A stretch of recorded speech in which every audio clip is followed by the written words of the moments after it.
Okay. So I want to reiterate what Gerard Silvestri said, as well as what Harvey said. And this is what I say to my fellows every week in thoracic clinic, is there are two things you absolutely have to get right. And that is the diagnosis, and in 2015, the diagnosis includes molecular testing.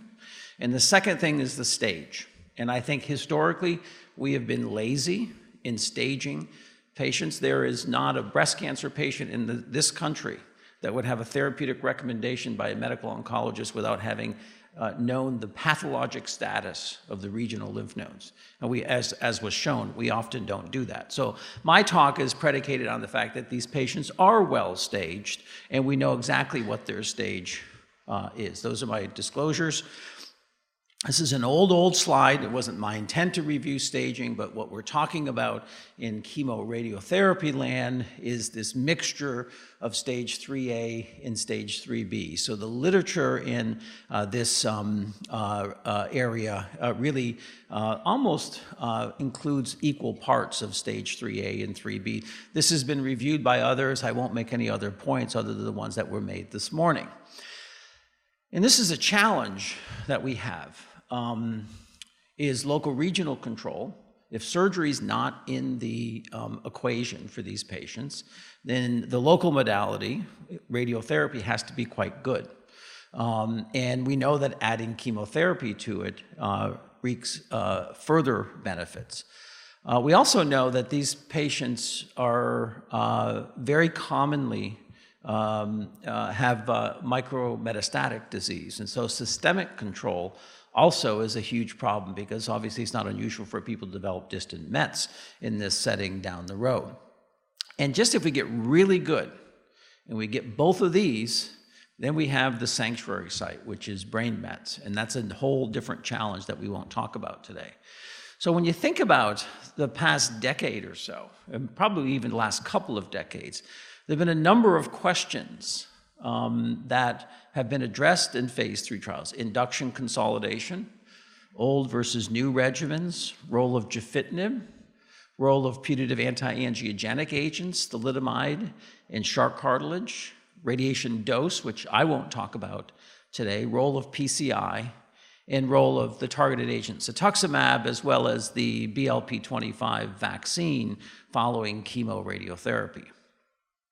So is there an optimal chemoradiation strategy? Well, in preparing for this talk, I ran across this systematic review, which I thought was very informative, because this is how I kind of feel about this body of literature. This was a literature search. You can see the years 1990 to 2010, as well as ASCO abstracts from 98 to 2011. Any trial that compared chemoradiation therapy strategies in the first-line setting in stage 3 non-small cell lung cancer patients. 19 trials were identified. This is their conclusion. Research conducted was generally of poor quality and suffered from a lack of reporting all important clinical findings. Trials differed in treatment duration, sequencing and length, RT exposure, and type of chemotherapy. And the trials were too disparate to form any conclusion as to the optimal individual chemotherapy or type of radiation, but concurrent's better than sequential. Thank you. No, I'm kidding. So, and you know, when you think about it, this is kind of the situation. At least I'm doing the same thing that I've been doing in stage 3. We've really not moved the standard of care other than adopting the concept that concurrent therapy is better or adds a survival to sequential therapy. This is one of the meta-analyses that you could show that certainly looks at sequential chemo versus radiotherapy alone, which is the old Dillman strategy, which got this whole movement started for the most part. There was a modest benefit. You focus on the hazard ratios, 0.88. And then concurrent chemorads versus RT alone, a very similar effect compared to sequential in this setting. And then the question of concurrent versus sequential yields greatest results in this particular setting. Now, of course, there are benefits, but there are also toxicities, as Corey pointed out in the question, just drawing your attention to the bottom, acute esophageal toxicity is nearly 6-fold increased with concurrent versus sequential therapy, but no difference in acute pulmonary toxicity in this setting. The benefit, as you see, is of survival benefit, PFS benefit, decreased local regional progression, but no demonstrated, at least in the trials that have looked at recurrence patterns, no differences in the rate of distant progression in these particular settings. Here are the kind of big four trials that we've based this belief that concurrent versus sequential. I think this database does support that. And 90+%, I think, of you said that concurrent therapy needs to be part of the treatment in stage 3, which we all agree on in this setting. And so what are the options we have? Here's a question I want you to think about. We recommend 4 cycles in the adjuvant setting. We recommend 4 cycles as a standard in the stage 4 setting. Why do we think we can get away with less than 4 cycles in stage 3? I don't know that we can. But the choice here, I guess I have a pointer. Oops, that wasn't the pointer.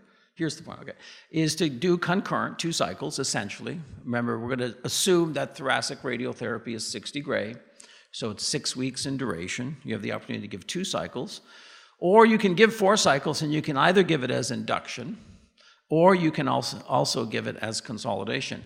I personally don't think you can be faulted for doing any of these. And I think all of these are reasonable treatments in this particular setting. Does adding induction or consolidation chemotherapy improve outcomes? Well, we put a ton of weight on this trial done by the CLGB. 39801, led by Everett Vokes, stage 3 patients, mix of A and B. You can see the years that they were enrolled. Look at what they were looking for in CLGB. And I was a member of CLGB and still am. It's no longer CLGB, but member of the Respiratory Core Committee when this trial was designed and discussed. And I remember many of us muttered in the background, what kind of patient are you going to put on this trial? Because are you willing, looking for this difference, 13 to 18 months? I'm not aware of anything in lung cancer doing that. Are you going to put a PS0 patient, robust, 60-year-old guy that might be randomized to this at that time? I wouldn't, and I didn't. So you have to wonder about selection bias in this trial, okay? Induction was 2 cycles of carbotax, followed by the same weekly carbotax, 66 gray of radiotherapy in both cycles. I forgot to write that here, but it was 66 gray both. Again, this is the difference we were looking for. You might conclude that you might not see that difference, and in fact, you didn't. Here are the outcomes, median survival, 11.4 months and 13.7 months. So if we put all the weight and say induction doesn't work, this is our standard. Weekly. Who does that? Just weekly 6 weeks of carbotax with radiotherapy, does nothing else. I don't think this is acceptable here. And I think we put way too much weight on this single trial. You look at a number of other trials that have used induction followed by concurrent weekly carbotax, and the outcomes are much different. Now, this is a mixture of phase 3 and phase 2 trials. But the CLGB, this is the combined arm here, not just the radiotherapy, chemoradiotherapy arm here. The numbers are much better and certainly get much better with phase 2 trials, both in CLGB and a number of trials we did when I was still at the University of North Carolina. So, induction therapy, does it have a role? I almost feel like I'm, committing a thoracic oncology sin up here by advocating for potentially using induction therapy. But I think that the data doesn't support not using it in this setting. What are the pros? Well, we did a lot of trials over the years with induction therapy, and I actually think chemo's better tolerated before than after radiotherapy. Disease sensitivity can be assessed without the complicating factor of radiotherapy. It's clear that volume reduction occurs, and smaller volumes, one of the tenets of radiation therapy, it's easier to cure 10 cc's than 1,000 cc's with a given dose of radiotherapy. So there are some pros in terms of using this. Cons, it delays definitive concurrent chemoradiotherapy, and the trick of induction is you can't delay that too much. That's why any induction strategy has to be very brief in this setting. Accelerated repopulation can occur if this does happen. And you run a low-risk toxicity from induction therapy that may cause delay in initiating the definitive concurrent chemoradiotherapy. And we do have a number of, this is, again, another consensus publication looking at a large number of trials, actually not that large, only 13, looking at induction. And this is induction by itself compared to radiotherapy. And you see that there is a benefit. The confidence intervals don't overlap one, but the benefit is not huge, but it's there. Time to radiotherapy was inversely associated with the observed benefits from induction, getting back to my point that I think accelerated repopulation is real. And if you're going to pursue induction therapy, I think it has to be no more than 2 cycles. Well, what about consolidation therapy? Here's the 41 studies looking at this, only 7 phase 3, a number of them randomized phase 2s, 3,500 patients or so. These are the patients without consolidation chemotherapy, all the trials and the median survival. Here are the trials with consolidation chemotherapy. You see the these curves overlap, 17.9 months or 18 months here, 19 months here. Toxicities were similar. There didn't seem to be any major disadvantage to consolidation therapy, no difference in overall survival as a result of consolidation treatment in this setting. Limitations in this database, really variability again in patients and treatments and staging, the concurrent aspect being either full dose or low dose, timing of chemotherapy being affected by chemoradiation related toxicities, and then the actual deliverance of the chemotherapy and the consolidation aspect of this. Now, fast forward to modern times. Now, there are lots of factors that will probably affect our long-term outcomes, but here's kind of what I think has set the standard in the U.S. One of the standards in the U.S. is the RTOG trial. I like to think this was actually a CLGB trial, 30609. It was all the groups that got together. These were the 3 groups that did the 74 gray work. After we did it at North Carolina. You can see randomization, there was a dose question, and then this got complicated by a cetuximab question, but the strategy was either 60 gray or 74 gray with consolidation therapy, so weekly times 6 with 2 cycles of consolidation. And the median survival is published by Dr. Bradley in the Lancet Oncology earlier this year, 28.7 months. Pretty good. And much better than the higher dose at 20.3 months. Still a lot of explaining to do about that, but that's not the purpose of this talk. So induction plus consolidation, at least on this platform, is a reasonable standard at this particular time. I think the more difficult question is, does chemotherapy matter? Well, early in CLGB, Everett Vokes led this effort looking at that question. In this case, again, remember this is 1994, 9431, gem, paclitaxel, vinorelbine, the 3rd generation cytotoxic drugs that were all developed in the 1990s, both in the metastatic setting as well as the chemoradiotherapy setting. This was only a randomized phase 2 trial. And although it seemed that vinorelbine was the winner, it really didn't get any traction. It necessarily didn't move forward, although I will tell you, using vinorelbine with a platinum in radiotherapy in stage 3 outside the US is a very popular strategy, and justifiably so. But you see, there were really no dramatic differences in the outcomes of 1 or 3 year survival based on the different types of chemotherapy at that time. Now, the Japanese have provided a couple of trials looking at the old versus new regimens, and one of the other questions here in this particular trial, if you can't read this in the back, this is the old cis, vindicin, mitomycin regimen here, full dose during chemotherapy followed by consolidation, and 2 low-dose weekly strategies here. with consolidation therapy. So you could look at, new drugs versus old drugs, full dose versus low dose. Everyone gets consolidation here. The other Japanese trial looked at old versus new drugs here, docetaxel versus the same mitomycin, Vindicin, cisplatin here. And there was really no difference in any of these arms in these trials. Now, these are not huge trials. This is where this literature suffers. There are only about 200 patients per arm in this trial, which is not very many patients to look for the types of difference. But certainly you didn't get the sense in this trial nor this trial. Maybe there was an early advantage here, but they all come back together by 4 to 5 years. This part of the curve does matter, but this is the important part of the curve, is the tail on the curve.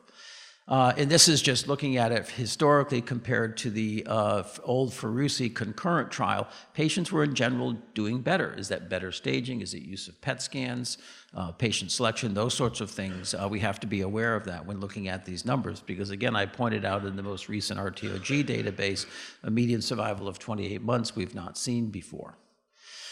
Now, the most recent trial looking at old versus new was the PROCLAIM trial. This was data presented at ASCO this year. And this took our old friend, not carbotaxol, but the other national standard, which is full dose etoposide cisplatin here, followed by consolidation of investigator's choice.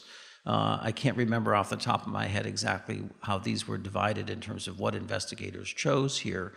But 2 cycles during treatment here versus 3 cycles during 66 gray of cis-pem. This was obviously done in non-squamous, followed by 4 cycles of pemetrexed as consolidation therapy in this setting. So old versus new. Primary endpoint was overall survival, and there was absolutely no difference. The hazard ratio 0.98, p-value 0.8 here. In the toxicities I didn't show the toxicities in terms of time, but the toxicities were mostly a wash. And we know these regimens have different toxicities, and there weren't dramatic differences. When you look at results from this trial, the PROCLAIM trial, in the wake of RTOG 0617, these are full dose concurrent. This is low dose concurrent. The radiotherapy was pretty much the same here. But when you look at the 2-year survival and the median survivals, these are probably pretty similar here. Esophageal toxicity, as I mentioned, grade 3-4 neutropenia, a little bit higher with etoposide, esophageal a little bit higher with etoposide also. I'm sorry, cis-pem here. And pneumonitis, about 10, a little bit higher on the cis-pem arm here. Much of that was grade 1 or 2. So again, I think toxicities are basically a wash. We seem to do better whether we're doing low dose concurrent or full dose concurrent with either old or new regimens. Where there was a big difference was the financial toxicity. I got a phone call from one of my regional docs to say, do you ever use pemetrexed with radiotherapy? And I said, well, you can, but it costs a lot. About $50,000 by UPMC standards.